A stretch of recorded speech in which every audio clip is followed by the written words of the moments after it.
Bienvenue dans l'art de ta puissance, ton podcast pour un business conscient. Mon prénom est Cécilia. Dans la vie, je suis mentor et je t'accompagne à développer ton projet de cœur. Car devenir son propre boss n'a jamais été aussi organique et abondant. Mon leitmotiv dans la vie, c'est être libre. Et j'œuvre au quotidien en semant des graines de conscience pour qu'ensemble, nous osions être puissants et souverains de notre vie. Mets-toi à l'aise, l'épisode du jour va commencer. Bonjour à vous et bienvenue dans ce nouvel épisode de l'art de ta puissance. En ce mois de mai, on continue avec un mois 100% interview les lundis et puis au cours de la semaine, les mercredis, vous pouvez retrouver une petite capsule 100% moi pour vous parler, pour vous partager un élan de vie. Aujourd'hui, en tout cas, j'ai le plaisir et le bonheur de recevoir Déborah Valdeadero. Aujourd'hui, avec Déborah, on va se laisser porter par le flot de ce qu'on a envie de vous partager. Mais comme vous le savez, en ce moment, j'ai vraiment à cœur de recevoir des entrepreneurs qui peuvent vous parler de leur parcours. Donc, ma première question, Déborah, ce serait que tu nous racontes qui étais-tu avant d'entreprendre? Écoute, déjà merci pour cet espace plein d'énergie et plein de bonne humeur. Du coup, moi, effectivement, ce qui m'a amené à l'entrepreneuriat, de base, j'accompagnais les personnes. J'étais éducatrice spécialisée, donc j'ai toujours accompagné les gens et principalement les enfants et la systémie familiale à travers le développement post-traumatique, donc de situations diverses et variées, allant de choses pas très fun comme la maltraitance ou la négligence ou des choses comme ça. Et donc j'ai beaucoup travaillé avec les personnes qui étaient dites fragilisées pour les accompagner au mieux dans l'intégration, l'inclusion sociétale. Retrouver un emploi, permettre une scolarisation, etc., etc. Donc j'ai fait ça pendant 12 ans et j'ai passé des spécialisations autour des troubles cognito-compulsifs, du trouble émotionnel, voilà, donc j'ai vraiment un cœur, c'est un cœur encore de moi-même, hein, c'est-à-dire l'accompagnement et le faire avec, c'est quelque chose qui me parle beaucoup. Mais effectivement, rapidement, mon côté un peu leadership, parce que j'ai aussi fait du sport à haut niveau, m'a amené en fait à vouloir me démarquer des politiques institutionnelles, à vouloir me démarquer un peu du côté sociétal, mise dans une case. Je manquais de liberté. Et en fait, la liberté, c'est un petit peu ce à quoi je cours depuis une transformation il y a 7 ans où j'ai vraiment mis un gros pivot dans ma vie, une séparation, un divorce, une reconquête de qui j'étais. Aujourd'hui, je suis dans un entrepreneuriat libre. Ça va faire maintenant 2 ans et demi que j'accompagne les personnes autour de l'intelligence émotionnelle, essentiellement les particuliers, mais aussi les entrepreneurs. Et voilà, je trouve toujours à faire et à accompagner parce que je pense que la première liberté qu'on a, c'est celle qu'on a à l'intérieur de nous, celle de nos émotions, les comprendre, les entendre, leur parler parfois. Voilà, donc j'aime bien avoir ce côté passage à l'action, mais dans l'introspection. On dira ça aujourd'hui, c'est déjà pas mal puisque je suis toujours en mouvement, je serai plus la même demain, profiter. On a une version particulière, spéciale, unique de Déborah aujourd'hui. Et vous avez C'est aussi une ça. version spéciale et unique de Cécilia et de vous-même, parce que on est Ouais. en constant mouvement. Un truc que tu disais que je trouvais très, très intéressant, c'est que, et d'ailleurs qui, moi, me frappe dans la société qu'on a construite aujourd'hui, c'est justement cette non-acceptation de nos émotions et justement beaucoup de ce qu'on voit de notre société actuelle qu'on peut critiquer ou avec lesquelles on peut être en désaccord, pour moi, une des grosses racines, et c'est pas la seule, mais en tout cas, des gros du cœur de ce du dysfonctionnement de notre société, c'est justement cette non-acceptation des émotions, de ne pas savoir vivre avec. Et ce vivre avec, je le trouve très beau. Toi, dans la Déborah, juste avant d'entreprendre, il y a 2 ans et demi, c'est quoi ce qui t'a poussé vers l'entrepreneuriat? C'est quoi ce pivot? Pourquoi ce pivot?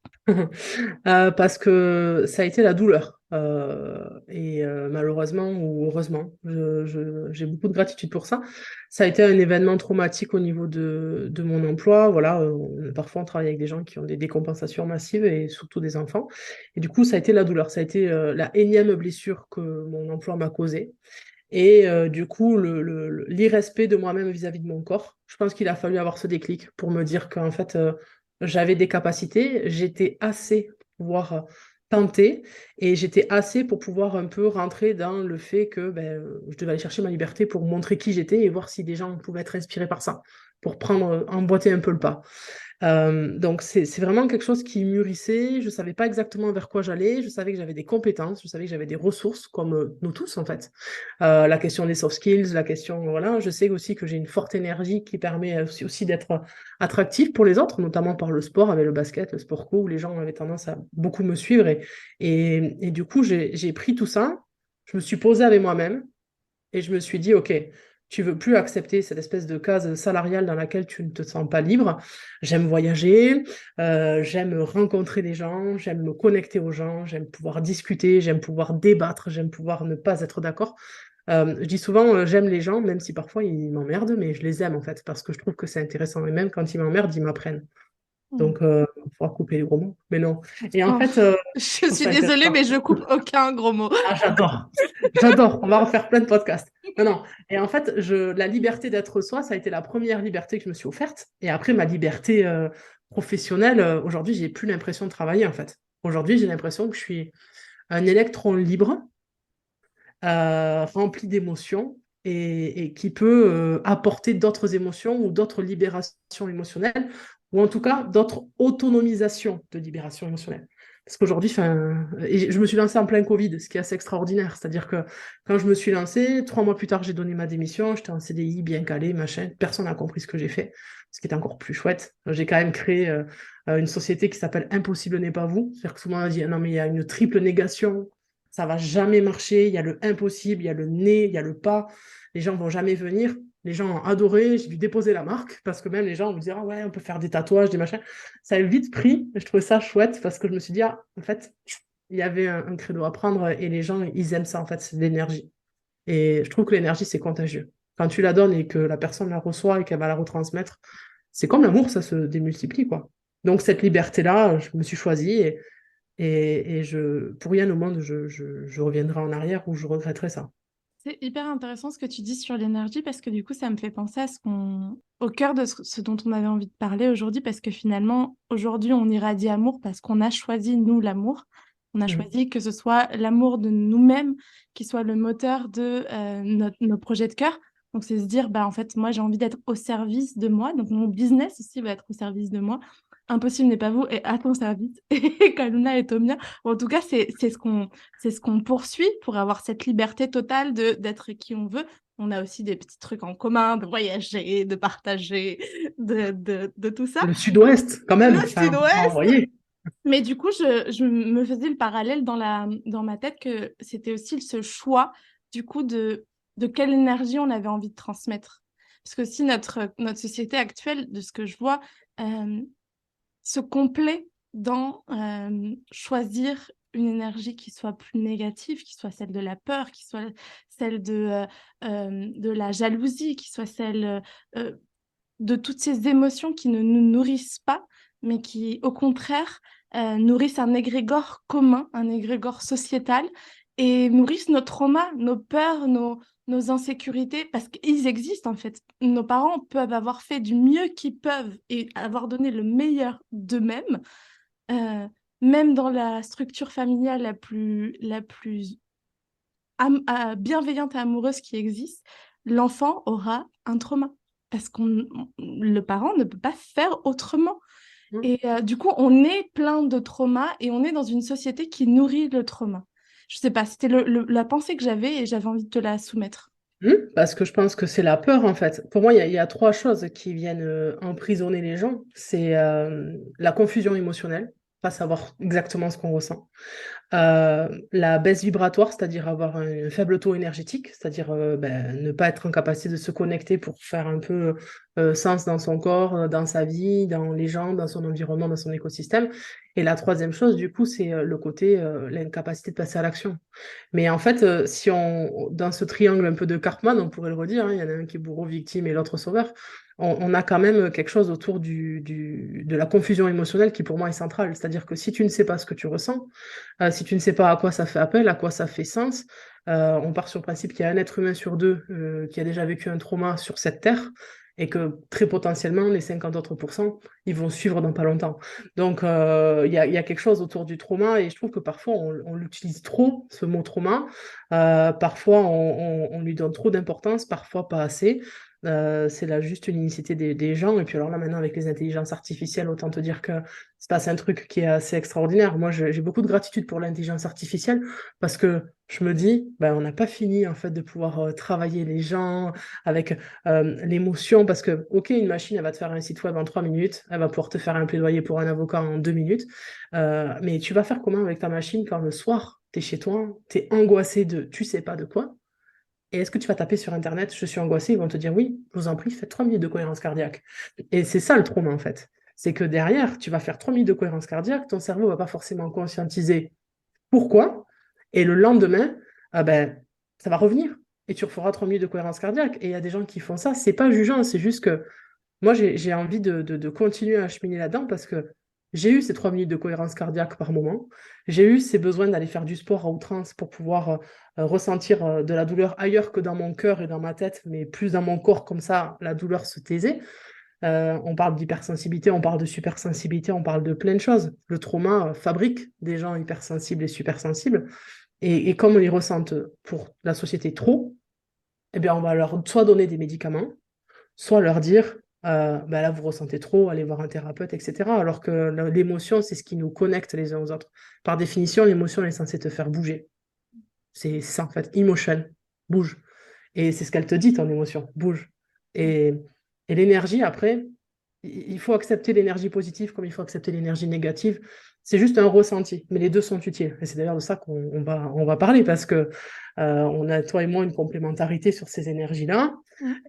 Et je trouve que la polarisation, elle est intéressante, mais quand tu as 2 pôles, ou 3 pôles, ou 4 pôles, mais quand tu n'en as qu'un seul, tu as tendance à... C'est comme les aimants, hein. Tu restes fixé au même endroit et tu bouges plus. Et c'est dommage de se priver de mouvement, de liberté. Et du coup, dans cette quête de liberté par l'entrepreneuriat, ton plus grand défi, cette énergie la plus noire que tu aies vécue qui t'a dit, putain, non mais là, franchement, je sais pas comment je vais m'en sortir, ça me challenge. Ah, c'est une très bonne question parce que j'aurais pu t'en sortir plein. Mais en fait, je pense que c'est actuellement que je la vis. C'est actuellement que je la vis parce que l'être humain, il est fait un peu comme ça, hein. Il a besoin il aime bien, il a l'adrénaline, ça c'est la peur. Mais l'adrénaline, c'est l'hormone qui est sécrétée du coup par l'émotion de la peur. Et moi, j'aime bien jouer avec la trouille et la peur, j'aime bien passer à l'action. Et du coup, c'est vrai que quand ça fonctionne, on a toute notre dopamine, donc la joie est là, ça fonctionne, etc.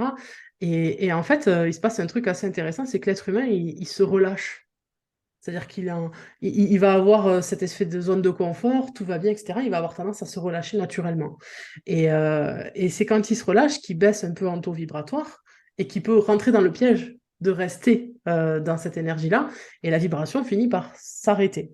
Et même si la zone de confort n'existe pas vraiment, cette zone-là de connu, on va dire, ben aujourd'hui, elle est venue me saisir en me disant, en fait, tu t'emmerdes, Déborah, quoi.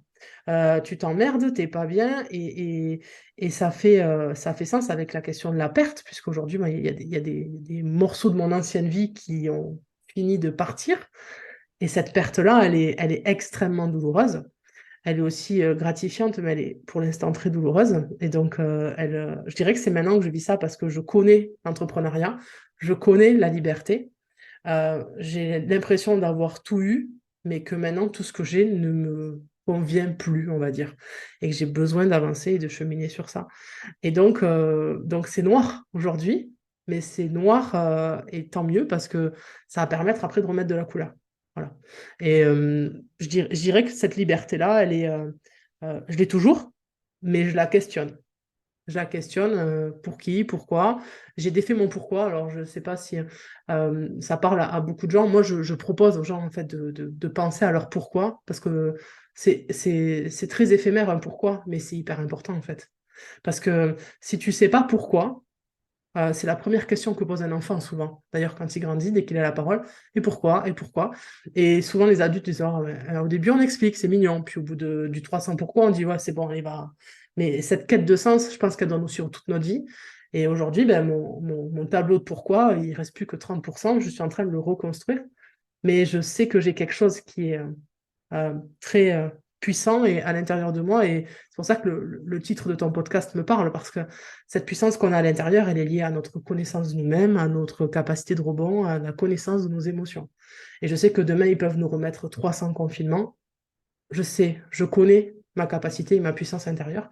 Et c'est pas parce qu'on m'interdit de sortir que je peux pas me voyager et que je peux pas m'évader, en fait.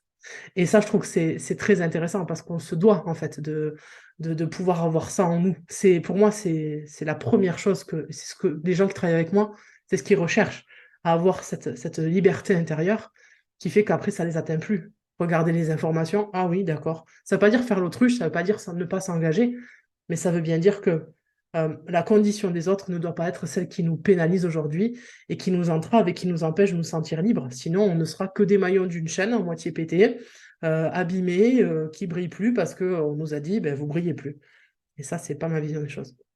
C'est pas la mienne non plus. Et d'ailleurs, je trouve ça hyper intéressant que tu aies parlé du pourquoi, parce que c'est clairement un des points forts de Kaluna et de ce que je propose et de mon approche, c'est de repartir sur le pourquoi d'un business. Parce que quand on fait en plus du business conscient, c'est-à-dire quand on n'est pas juste en là pour proposer un service et pour remplir notre ego, pour remplir notre portefeuille et pour se sentir accompli, mais depuis ce manque, en fait, depuis ce besoin, Oui. depuis cette réponse à un besoin, mais plus parce qu'en fait, on est animé pour proposer quelque chose. Et ça, pour moi, c'est vraiment... alors, je le décompose dans un business parce que c'est le focus que j'ai choisi. Mais en fait, entreprendre sa vie peut se faire de mille et une manières. Et l'important, c'est pourquoi est-ce que tu as envie d'entreprendre ta vie. Justement, actuellement, moi, je vois énormément dans ce monde des accompagnements, des coachs, des thérapeutes, du business en ligne ou du solopreneur, enfin, peu importe la manière dont ça se découpe, de plus en plus d'offres sortir, de plus en plus de thérapeutes se lancer.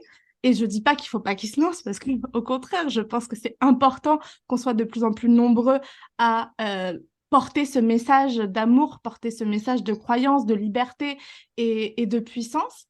Et en même temps, je vois à quel point, du coup, c'est important d'avoir pleinement travaillé sur soi pour justement ne pas jouer sur les cordes sensibles des autres et ne pas rentrer dans ce triangle de Cartman again and again and again and again et de juste continuer de reproduire la même chose.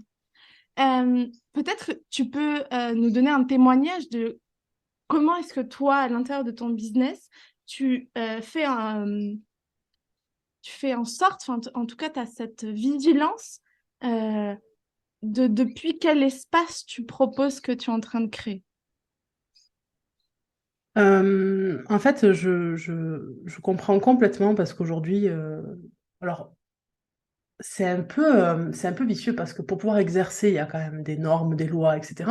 Donc, on est obligé de se foutre dans une espèce de case. Donc, tu es quoi? Je suis coach en intelligence émotionnelle, j'accompagne les gens dans leur liberté, blablabla, blablabla. Merci, ça c'est pour l'État. Mais concrètement, qu'est-ce que tu fais? C'est vraiment une question en fait. Parce qu'après, dire pourquoi, quel est ton pourquoi de tu te lèves? Qu'est-ce que tu as envie de donner à ce monde-là? Qu'est-ce que tu as envie de transmettre à ce monde-là? C'est la deuxième question importante qu'il faut se poser. Et aujourd'hui, effectivement, alors là, le business, l'industrie du coaching, moi je vois des gens, si tu n'as pas fait 100 000 euros, t'es rien, si tu n'as pas fait ceci, t'es rien. Je vois des gens aussi qui vendent des programmes à des personnes en appuyant sur leur douleur profonde. J'ai envie de choquer les gens et dire, moi, ça me dérange pas.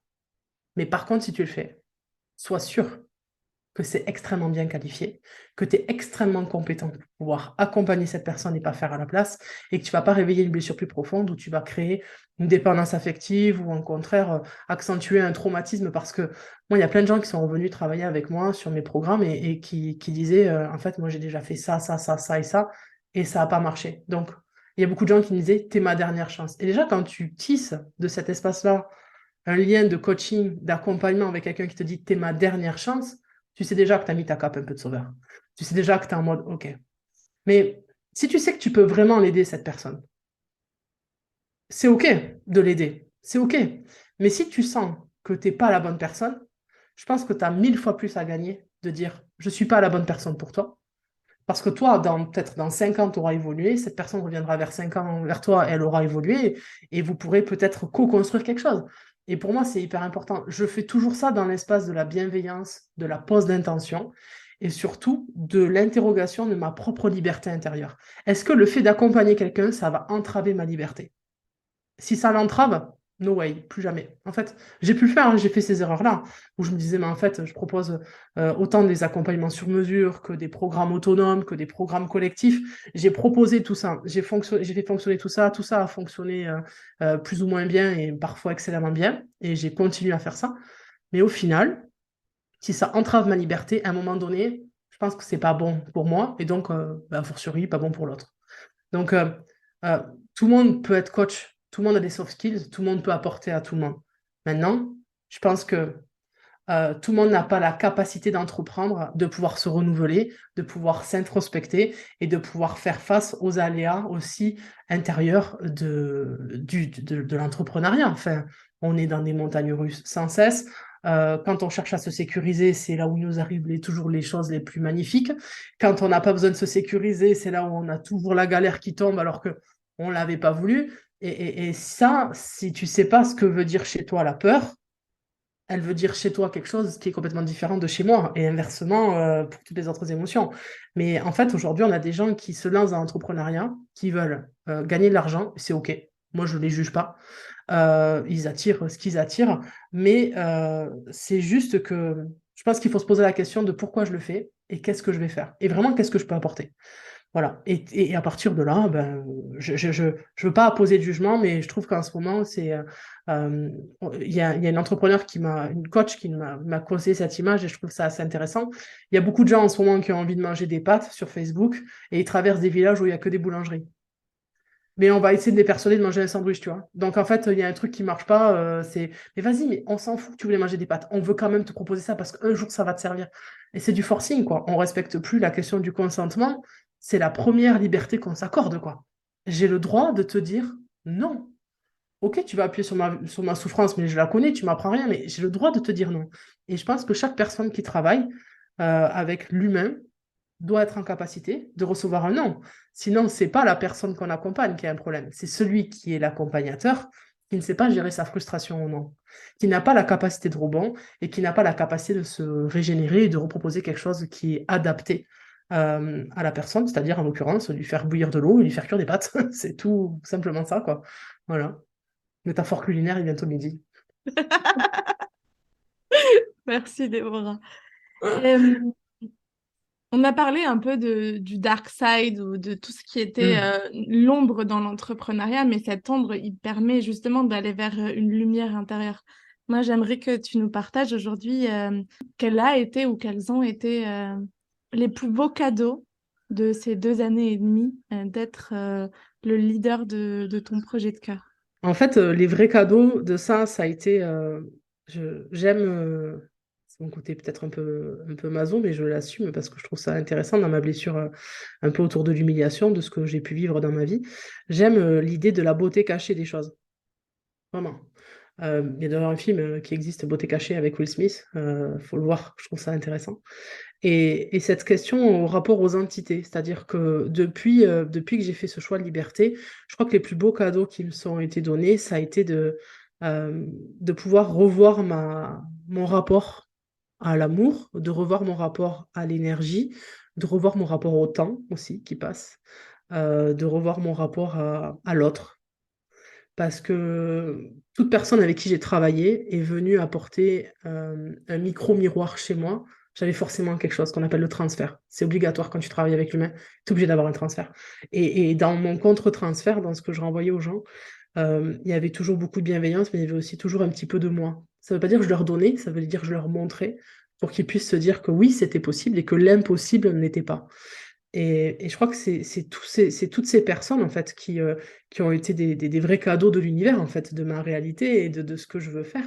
Parce que toutes ces personnes m'ont montré un truc que j'avais en moi et que je voyais pas. Le matin quand tu lèves dans la glace, tu vois une partie de toi, mais on est des prismes, on est plus que des boules à facettes. On est chacun et chacune connectés les uns aux autres, qu'on le veuille ou non. Même le plus pourri pour toi, tu es connecté avec lui. tu le veuilles ou non. C'est juste qu'il faut pouvoir accepter ça. Et c'est la base de l'intelligence émotionnelle. Donc, je dirais mon rapport au temps, à la mort aussi, puisque ça a travaillé aussi des choses comme ça. J'ai perdu des gens que j'aimais beaucoup dans ces 2 dernières années. Et donc, dire au revoir, soigner ma blessure d'abandon aussi, soigner ma certaine dépendance. En fait, ça m'a vraiment apporté de l'apaisement intérieur. Encore plus, en fait, au final. Donc, c'est vraiment un choix qui apporte plein de belles choses. Donc, je dirais vraiment, ouais, le rapport au temps, à l'amour, à l'argent aussi, parce que pour moi, les trois sont liés. La peur du manque, je l'avais, en étant éduque, tu gagnes rien et tu es en mode, tu veux aider, machin, tu fais des heures, pas possible, et tu penses que tu mérites pas plus. Le rapport au mérite aussi, c'est intéressant. Et surtout, mon propre respect de moi-même. Ça, c'est le plus beau cadeau, je pense. Me respecter moi-même, quoi qu'il se passe. Et je pense que finalement, ça rejoint quelque chose que j'aime beaucoup, beaucoup, beaucoup rappeler, que pour entreprendre sa vie de la manière dont on a vraiment envie de le faire, la seule et unique donnée qui importe, c'est toi-même. Et c'est à quel point tu seras capable de travailler sur toi-même. Parce qu'en vrai, en fait, tout ce que tu nous dis ça, c'est que tu as réussi à être de plus en plus connecté avec ton être, avec ce qui t'anime profondément. Et que tout ça, bah, ça t'a demandé de travailler sur toutes ces données de notre vie terrestre qui nous challenge. Et en fait, faut pas oublier qu'on est fait de matière, on est fait de chair et d'os, et qu'on est aussi des êtres multidimensionnels avec des capacités de connexion, d'intuition, de ressenti qui, enfin, pour moi, et j'ai entendu ça il n'y a pas très longtemps, je ne me rappelle plus qui l'a dit, mais c'est le fait que l'être humain est l'intelligence artificielle la plus, enfin, en tout cas le robot, la création la plus complète et la plus intéressante de tout cet univers planétaire. Et c'est la gratitude d'être incarné dans cette réalité et en même temps de comprendre que pour toute chance, pour toute bénédiction, euh, pour toute lumière, bah, il y a son lot de yang, il y a son lot d'énergie sombre, il y a son lot de challenge, il y a son lot de défis. Et merci le coq d'être hyper d'accord avec ce que je suis en train de raconter. Ouais, tu vois, mais je pense que c'est parce qu'il kiffe pas trop que tu parles des humains et pas des coqs. Parce que peut-être qu'il y a un truc à faire avec les coqs. Mais en réalité, je pense qu'il y a vraiment ça. Et puis, il faut accepter le noir pour avoir le blanc. Et bien souvent, les gens disent, ah, mais moi, un peu de gris, ça me va. Moi, j'ai envie de dire, c'est quand qu'on met des couleurs dans nos vies, quoi. Parce que c'est beaucoup ça. C'est tout noir ou c'est tout blanc? Non, enfin, chez moi, c'est orange, rouge, vert, violet, fuchsia, vert foncé, des fois, quand j'ai la trouille. Enfin, voilà, c'est aussi tout cet apport holistique. Moi, l'intuitif, je pense que c'est la meilleure chose qui ait pu se révéler chez moi. Parce que du coup, au début, je voulais juste être coach en dev perso. Aujourd'hui, je suis complètement quelqu'un qui est dans l'intuitivité, dans la connexion aux gens et qui peut apporter avec ma créativité et mon bagage aussi, technique, compétences, mes diplômes d'état, voilà, mes formations neurosciences, etc. Apporter vraiment quelque chose qui est euh, juste avec les gens et qui peut les aider à révéler leur potentiel, quoi. Tout le monde a un potentiel. Et je crois que c'est Martin Luther King, non, je suis sûre, même c'est lui, qui disait, un peu dans l'idée du il n'y a pas de sot métier, lui il disait, mais en fait, si demain, la seule chose que tu sais faire, c'est balayer les rues ou voilà, et c'est pas péjoratif, mais assure-toi de prendre un plaisir immense à le faire et à vouloir toujours donner le max, mais pas pour les gens, pour toi en fait. Pour que le matin, tu dises, ah ouais, trop bien, je vais faire cette avenue-là. Et je trouve que c'est la plus belle liberté qu'on a. Des fois, on veut faire performer. Des fois, quand je vois des coachs qui veulent faire performer des gens qui n'en ont pas envie. Ça existe. Mais pourquoi? Parce que eux, ils n'ont pas envie peut-être de se renouveler. Je dis ça sans jugement parce que ça a pu m'arriver. Je me disais, ouais, attends, là, il y a un parcours évident, c'est un peu easy, je peux accompagner cette personne à faire ça et tout, machin. Sauf que la personne, elle disait non. Mais pourquoi tu dis non? Enfin, tu vois pas que tu as cette marge de progression. Et en fait, si, mais je crois que j'en ai pas envie. What? Mais quoi, en fait? Et elle est où ta responsabilité de coach, là, à ce moment-là, ou de thérapeute, ou de je sais pas, de guide, voilà. Ben, ta responsabilité, elle est de dire, c'est OK, en fait. Et si tu as envie, un jour, on en reparle, ou au contraire, je peux même te conseiller quelqu'un. Mais si aujourd'hui, tu es OK avec qui tu es, mais moi, je suis satisfaite de ça. Donc, ouais, il faut vraiment. Et du coup, je me suis dit, en fait, c'est toi, Déborah. Tu as envie de plus avec certains profils. Ça veut dire que tu t'ennuies un peu dans certains types d'accompagnement et que ta zone de génie a évolué.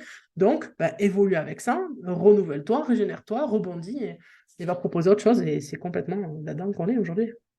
On en arrive à la fin de notre partage. Une dernière inspiration, quelque chose que tu sens qui te prend aux tripes et dont on n'a pas forcément encore parlé. Qui me prend aux tripes. Vraiment, c'est cette question d'émotion et de confusion émotionnelle. Je pense que l'émotion, c'est contagieux. Et je pense qu'aujourd'hui, dans une société où quand on te dit que tu ressens trop, c'est parce que tu es hypersensible, euh, j'aimerais juste que les gens s'interrogent que tu sois vraiment, peu importe ce que tu fais dans la vie et ce que tu as envie de faire, j'aimerais que les gens s'interrogent souvent à est-ce qu'ils sont libres de faire ce qu'ils veulent, parce que je pense qu'aujourd'hui, le consentement envers soi-même, c'est le premier oui qu'on doit se donner, et dire non aux autres, c'est aussi important. Et il y a une espèce de violence au maître là qui grandit avec du jugement, avec de l'incompréhension de l'autre, avec de la peur de qui on est. Quand les gens nous font peur, c'est parce qu'il y a une partie de nous qui leur ressemble et qu'on n'a pas envie de se l'avouer. Vraiment, je pense que peu importe l'émotion, que ce soit des gamins à qui on achète des licornes avec des mèches multicolores pour exprimer les émotions, je pense qu'on devrait tous avoir une licorne multicolore dans la poche pour pouvoir exprimer son émotion à un moment donné quand on n'est plus en capacité de le faire. Parce que les émotions, c'est hyper central et si tu les comprends pas, tu vas faire un paquet de conneries. Donc vraiment, c'est connectez-vous à vous-même, quoi. Connectez-vous à vous-même et, et, et voir grand, ça veut rien dire. Voir juste pour soi, pour moi, ça fait sens. Et voilà, c'est tout ce que j'aurais envie de dire. Et merci pour ce partage parce que je trouve très intéressant la dimension. Voilà. Et quand c'est dark à l'intérieur de toi, quand c'est noir, c'est OK en fait. Tu as le droit. Et au contraire, cherche qu'est-ce qui va pouvoir t'aider dans ce côté noir à rebasculer pour aller vers un truc un peu plus sympa dans des horizons avec des couleurs un peu cool.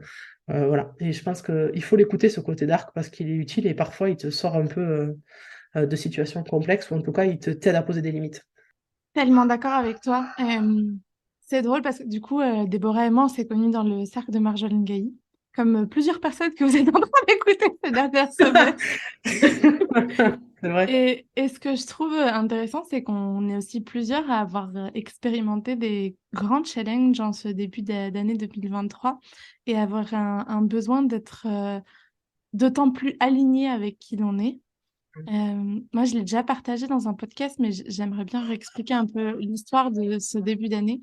Que moi, dans mon œuf qui était à aller observer à l'intérieur de moi, c'était ma relation à l'alimentation. Euh, j'ai vécu un trauma dont je ne me rappelle même pas quand j'étais dans le ventre de ma maman. Et il y a une petite bête qui s'appelle la ténia qui en a profité pour élire domicile à l'intérieur du fœtus que j'étais. Donc c'était au 3e mois de grossesse de ma maman. Et j'ai grandi jusqu'à mes quasi 30 ans avec la ténia à l'intérieur qui boostait toutes mes émotions. C'est-à-dire que mon système nerveux et ma capacité émotionnelle a été totalement drivé, donc totalement changé par un être hyper intelligent et en même temps hyper dark. Et déconnecté de cet être-là, et du coup de toutes ces croyances, de tous ces programmes qui avaient fait qui j'étais jusqu'à maintenant, c'est un chemin dans lequel je suis encore, parce qu'on enregistre fin mars, et même quand vous le réécouterez début mai, ce sera toujours quelque chose parce que je pense que j'en ai pour quelques années encore. Et en même temps, guys, do it. Moi, ça m'a fait Ouais. peur pendant des années parce que c'est pas, je savais pas que c'était la ténia, je savais pas pour quel trauma, mais je suis suffisamment bien accompagnée depuis suffisamment longtemps. C'est pas la première fois qu'on me disait, tu dois avoir des trucs à l'intérieur de ton ventre, c'est pas normal ta relation, enfin c'est pas normal, c'est challengeant ta relation alimentation, c'est challengeant. Et, euh, et le jour où j'ai vraiment osé me dire, OK, allez, on y va, j'investis énormément d'argent dans une thérapeute, j'investis énormément de temps.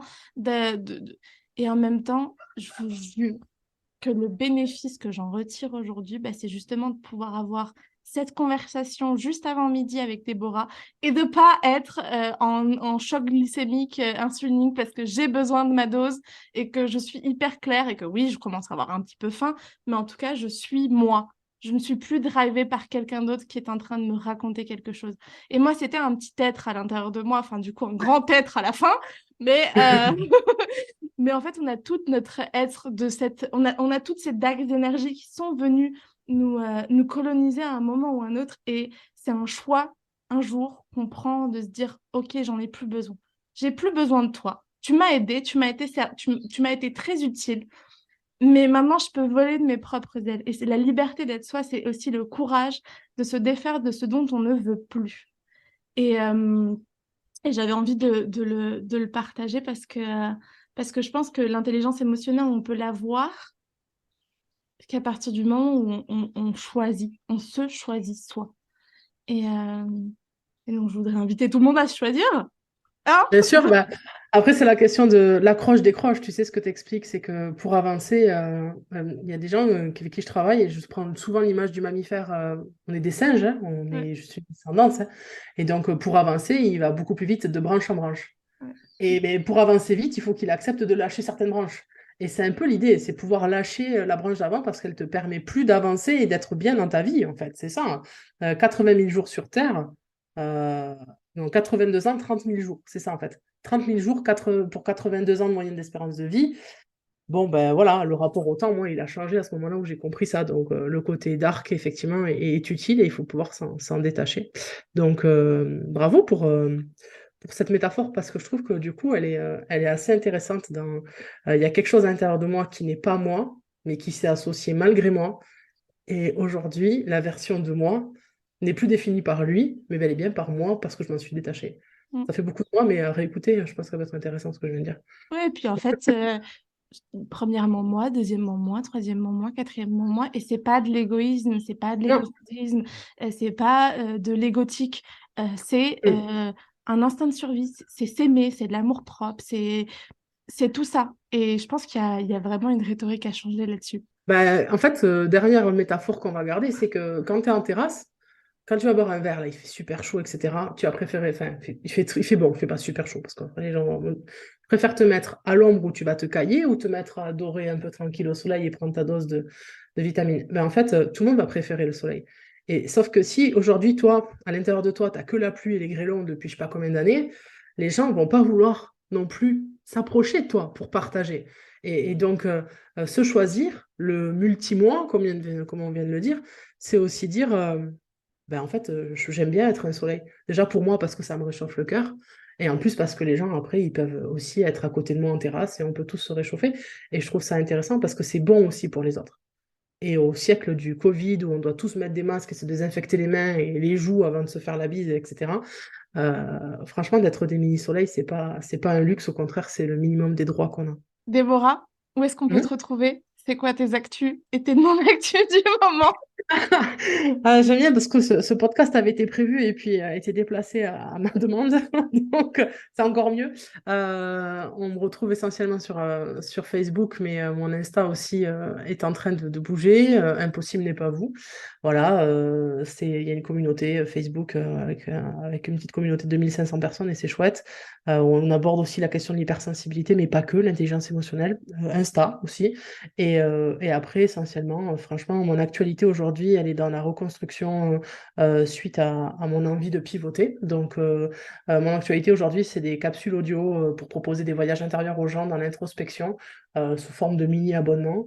Et c'est également, avant de pouvoir proposer des choses sur mesure aux gens, parce que je travaille dans l'unicité de chacun, ce sera aussi un petit peu voilà, des mini-vidéos, des petits trucs comme ça, des coachings, mais vraiment en autonomie pour que les gens puissent s'introspecter tranquillement et savoir de quoi ils ont besoin.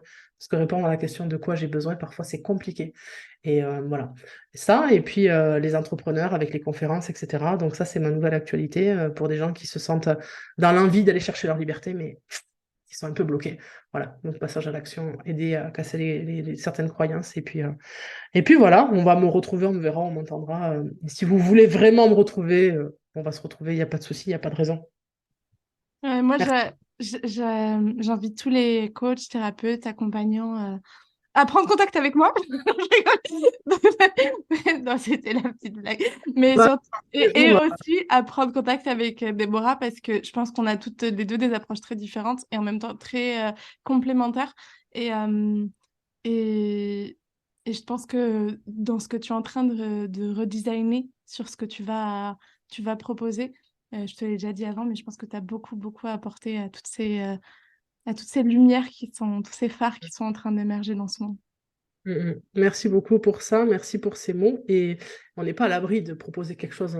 J'ai très envie de présentiel. Je pense que toi et moi, on peut proposer quelque chose en énergétique qui sera assez transcendant. Et ils sont pas prêts, mais il y a quelque chose qui peut se faire. Voilà. On, on, On- on, on continue de co-créer tout ça. Quelle célébration tu partages avec nous aujourd'hui? Oh. Elle est chouette ta question en plein tunnel. Euh, la célébration d'aujourd'hui, ce serait la Renaissance. La Renaissance. J'ai même envie de pousser le truc avec la question de la réincarnation, en fait. Je suis plus la même personne qu'il y a 5, 6, 7 ans. Je suis plus la même personne qu'hier. Je serai pas la même personne que demain. Et quand ça va se stabiliser, je pense qu'il y a quelque chose à l'intérieur de moi qui sera assez puissant et beau avec une bonne intention. Donc, je dirais la capacité de rebond et la réincarnation de ce que je veux diffuser aux gens et de qui je suis. Merci, Déborah, d'avoir répondu à mon invitation. J'adore enregistrer tous les épisodes de podcast. J'ai adoré enregistrer celui-ci. C'était vraiment trop chouette. Merci beaucoup. Merci pour tout. C'était chouette. Chouette exercice. On refera ça chez Impossible n'est pas vous. Avec grand plaisir.